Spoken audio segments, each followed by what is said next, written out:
Hey, what's going on, everybody? Andrew here, back for our build review show. It is Monday, November 4th of 2024. And on this show, I bring users' builds up live on stream, giving them personalized feedback and advice about things that I think they can do differently in their builds to help improve their post-contest sim ROIs and ultimately build and submit stronger lineups into their contests. We do this show Mondays and typically Fridays at 5 p.m. Eastern. I did move our Friday show to Thursday this upcoming week. So basically beginning and end of the week, I try to get 2 shows in.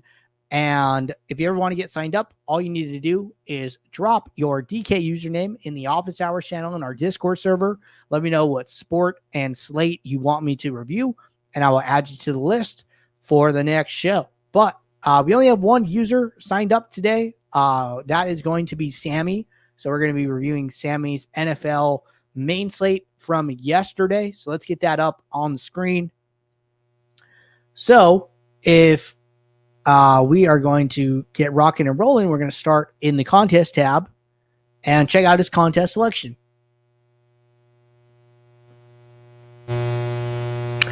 All right. So what do we got? So it looks like Sammy playing some free stuff, playing the mini max, participating in the max challenge, I would assume here. Bad news is it doesn't look like this contest had their post-contest sim finish. So let me make a note. Minimax post-contest sim needs to complete. So bad news is we can't look at the results here, but we can, do our best to estimate how he did. The same way we do for any time we look at a user who played over on FanDuel. So let's jump into his build. First good thing we see here, right, is that he does have a late swing.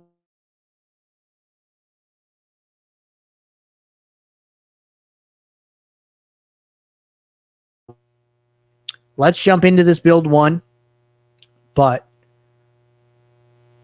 we'll let this load.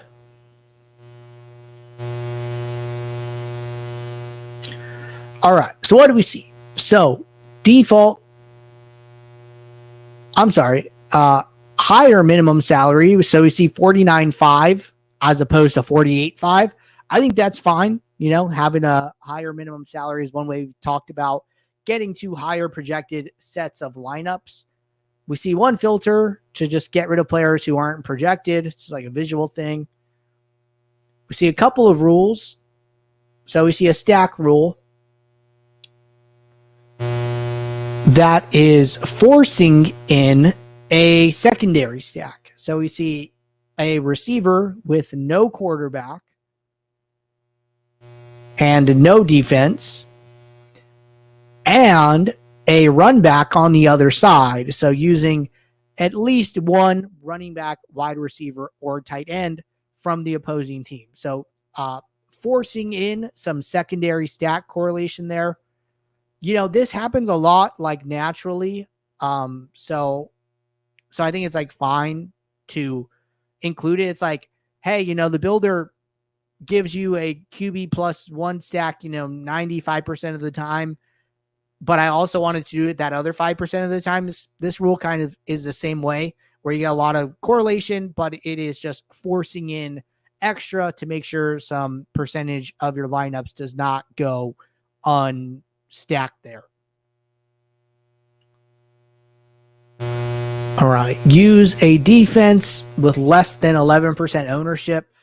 Defense or high variance anyway, so I think this is fine if you want to avoid some of the highest chalkier defenses.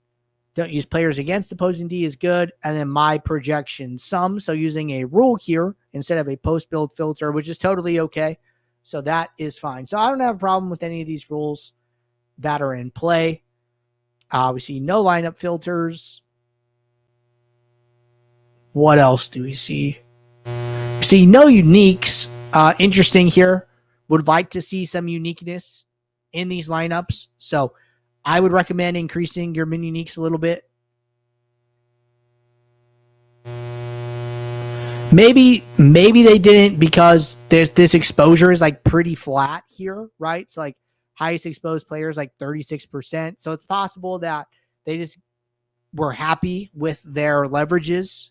These leverages look pretty low, and they're like, you know what, I'm good with what I'm seeing. So I could see that being a reason not needing to use mini uniques in this case. No min or max exposures in the all tab. None in the quarterback. None in any of the positional columns. And then none in defense. Is limiting stack types available for the slate. So between QB +1 to QB +3 effectively here. I think that's okay. You know, these are probably the most common stacks you're going to get anyways. Nothing in the team stacks. And then it's also limiting secondary stack exposure as well, which these are probably the more common ones you're going to see as well. So just making sure they don't get any random outliers. I think that's an okay thing to do. I don't think that they're hurting the builder too much with any of these decisions. And then using direct fill because it was just like the 150 max contest. Sorting by target contest ROI. So all in all, I think this is a good process. I don't have any problem with the rules or decisions made along the way here. And I will let the team know that that post-contest sim hasn't finished. That way they can process it. That way you can go back and check yourself and see how you're doing, which can only help you from here on out. So good stuff, Sammy. The less I have to say, that means that you are doing something right.